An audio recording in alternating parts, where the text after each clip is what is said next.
Nous avons échangé à l'occasion du Conseil des ministres largement sur la situation sanitaire. Nous sommes entrés dans une 4e vague du virus.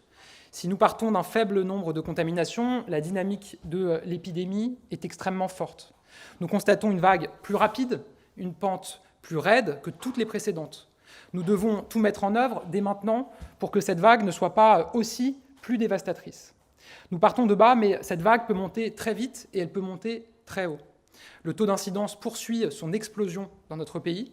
Il atteint désormais 86 pour 100 000 habitants au niveau national, selon les chiffres corrigés du jour férié du 14 juillet, soit une augmentation de près de 125% en une semaine. Une hausse de ce type, je le dis, aussi forte, aussi soudaine, nous n'en avions jamais connu depuis le début de l'épidémie dans notre pays.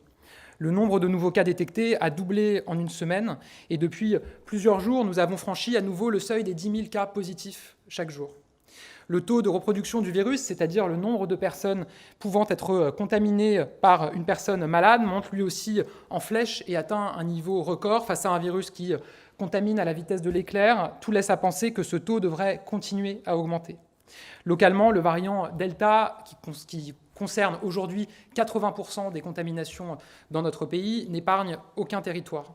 Alors que 16 départements avaient un taux d'incidence supérieur au seuil d'alerte vendredi, ils sont ce soir, 3 jours plus tard à peine, largement plus du double.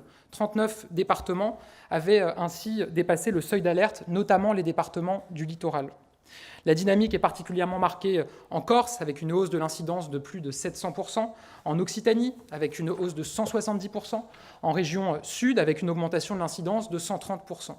Dans certains territoires, une situation qui était déjà très préoccupante continue de s'aggraver. Dans les Pyrénées-Orientales, le taux d'incidence s'élève désormais à 345 pour 100 000 habitants.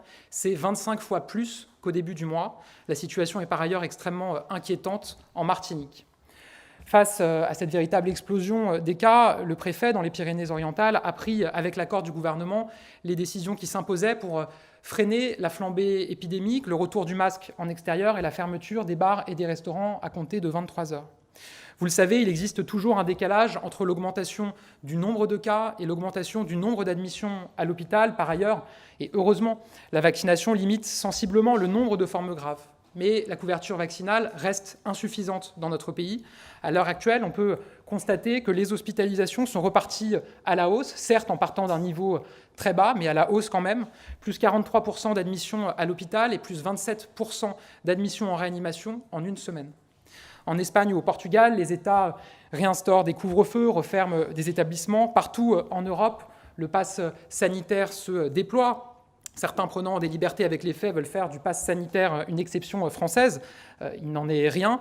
En Allemagne, au Portugal, en Autriche, au Danemark, en Grèce, en Irlande, le pass sanitaire a été mis en place ou a été décidé et sera mis prochainement en place.